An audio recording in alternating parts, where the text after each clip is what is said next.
Bismillahirrahmanirrahim. Assalamualaikum warahmatullahi wabarakatuh. Selamat pagi rekan-rekanku semuanya. Apa kabarnya pada pagi hari ini? Alhamdulillah, hari yang cerah. Semoga kita semua dalam keadaan sehat dan tetap bersemangat. Untuk perkuliahan pagi hari ini, mata kuliah manajemen pemasaran, kita mengambil materi pokok bahasan tentang merencanakan program pemasaran dan segmentasi pasar.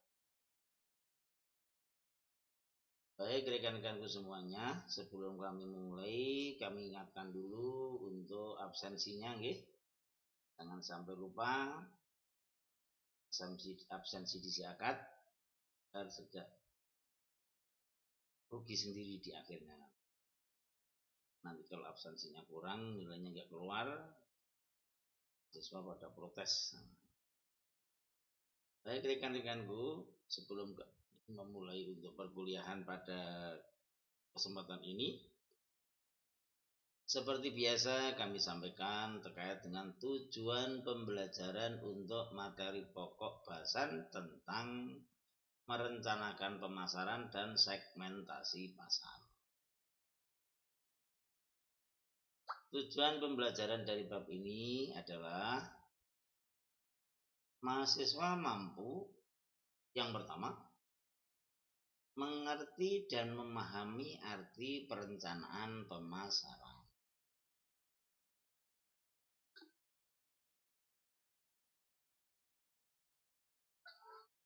Yang kedua, mahasiswa mampu untuk memahami arti segmentasi pasar. Apa itu segmentasi pasar? Dan yang ketiga, mahasiswa mengerti cara-cara menganalisis pasar. Yang keempat, mahasiswa mampu memahami dan mengerti segmentasi pasar menurut berbagai variabel atau kriterianya. Itu tujuan pembelajaran dari kita mempelajari materi pokok bahasan tentang perencanaan pemasaran dan segmentasi pasar. Baik rekan-rekan mahasiswa semuanya, kita masuk pada pembahasan. Sebagai pendahuluan kami menyampaikan bahwa pemasaran itu sangat penting bagi suatu perusahaan. Pemasaran akan menentukan perusahaan itu berkembang, tumbuh, dan eksis masyarakat. Dengan demikian, pemasaran harus direncanakan dengan cermat dan matang.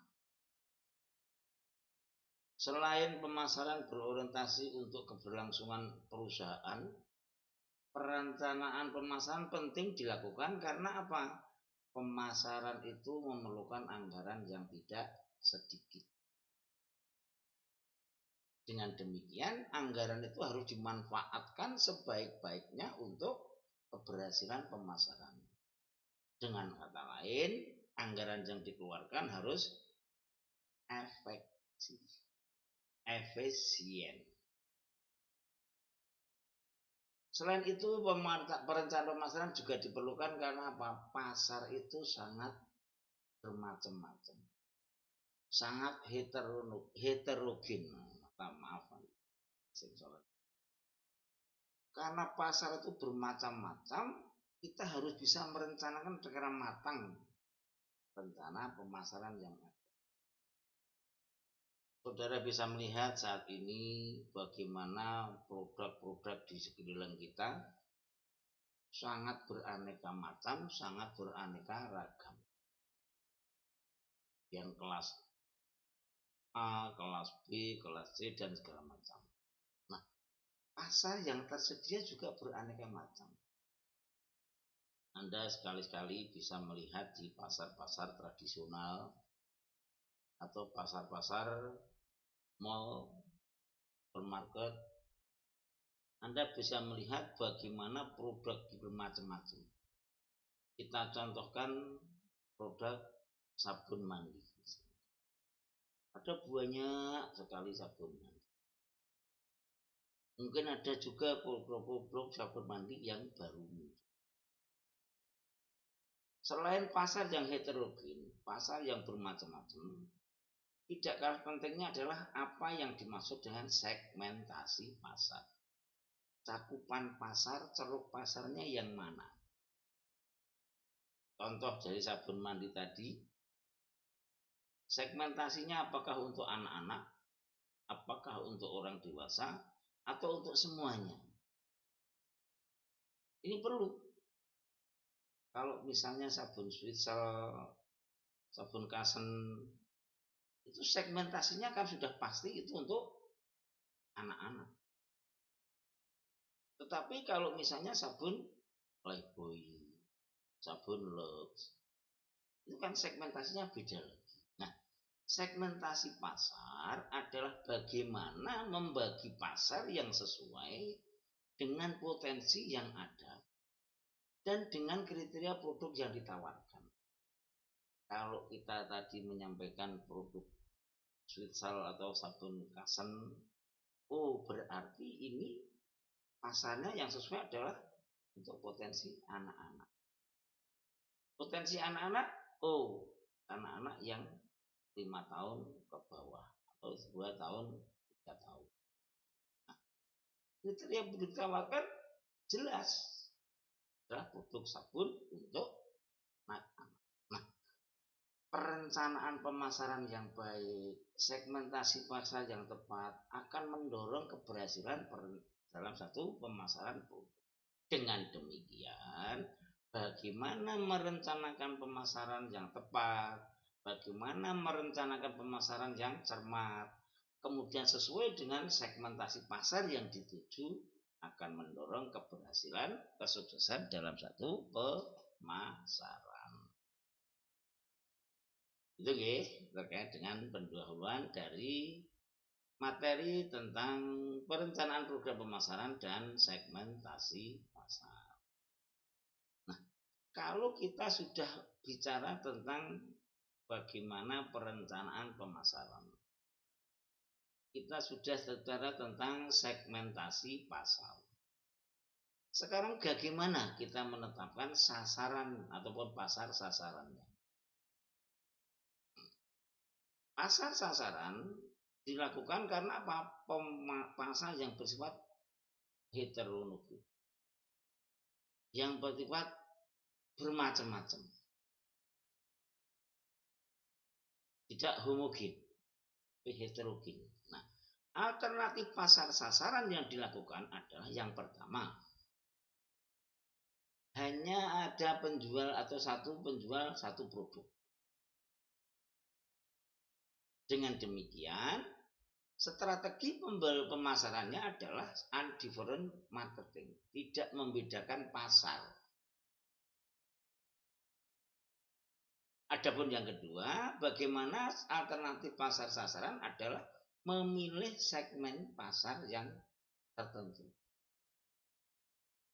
Dengan demikian, pasar strategi pemasarannya adalah contracted marketing. Contohnya apa?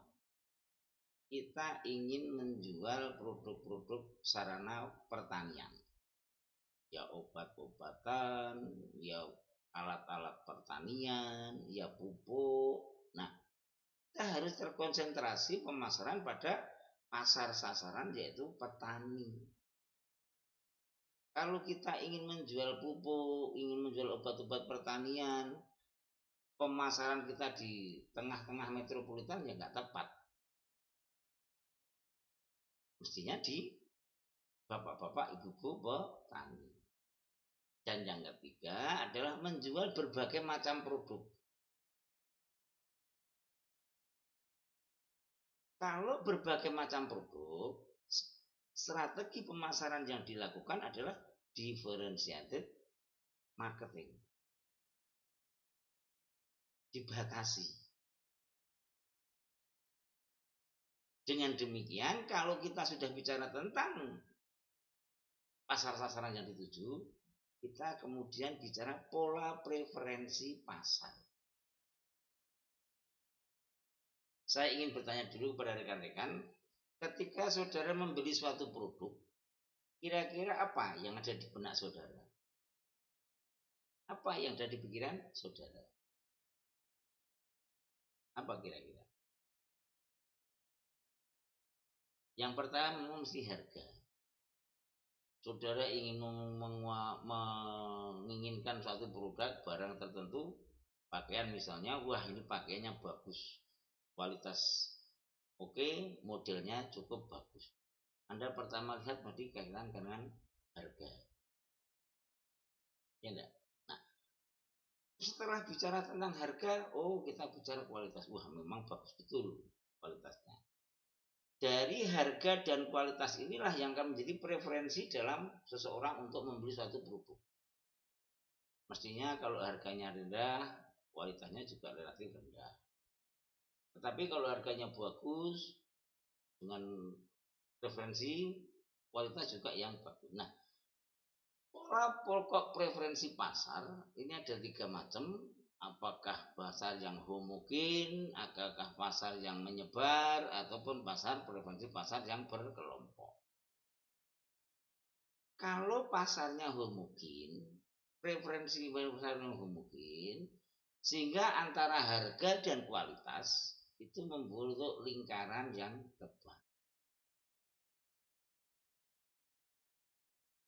Apabila produk itu kualitasnya bagus, dengan sendirinya harga akan, dan itu akan berpusar terus. Beda dengan preferensi pasar yang menyebar, di mana antara kualitas dan harga preferensinya kotak. Ada yang di atas, ada yang di samping, ada yang di kanan, di kiri maupun yang di tengah. Kaitannya dengan preferensi untuk pasar yang menyebar. Sedangkan untuk preferensi pasar yang berkelompok, antara kualitas dan harga terjadi kelompok-kelompok tertentu. Ada kelompok kecil, ada kelompok besar. Nah, ini akan bergerak terkait dengan bagaimana harga dan kualitas yang ditawarkan. Dari preferensi ini, preferensi tentang pasar, apakah preferensi pasar yang homogen, apakah preferensi pasar yang menyebar, preferensi yang berkelompok, semuanya berkaitan dengan bagaimana kita melihat pasar sasaran yang dituju.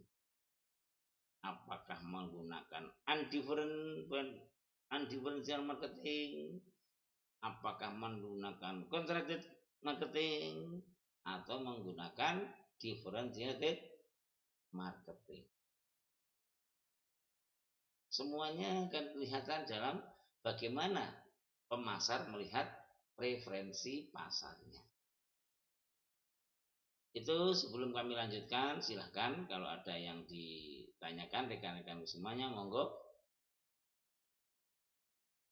Kalau begitu, maaf, silahkan kalau ada yang ditanyakan.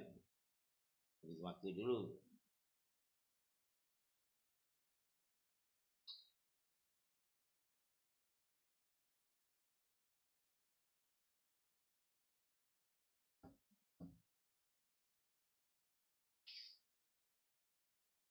Brenda, silakan, monggo. Kalau tidak bisa dilanjut, nggih. Kalau begitu, bagaimana alternatif program pemasarannya?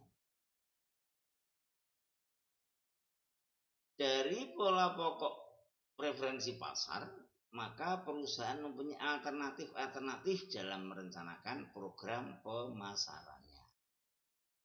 Dari 3 preferensi tadi, ya, kita buat kelompok-kelompok ini, grafik-grafiknya ini. Kemudian perusahaan mempunyai alternatif dalam program pemasaran. Ingat, kita mencanangkan program pemasaran dalam rangka untuk mencapai sukses pemasaran. Perencanaan program pemasaran harus disesuaikan, dikomparasikan dengan segmentasi pasar. Nah, pola pokok preferensi pasar akan mempunyai alternatif dalam merencanakan program pemasaran. Adapun alternatif dari program pemasaran yang pertama adalah undifferentiated marketing. Ini bagaimana sebetulnya? Kalau kita memasarkan dengan tidak ada pembeda, ya, semuanya dianggap sama, ini gimana? Kita menjual produk, udahlah pokoknya dilepas. Nanti tergantung pasar yang memilih. Undifferentiated marketing adalah perusahaan menempatkan pada tengah-tengah dengan harapan akan menarik pembeli-pembeli yang potensial.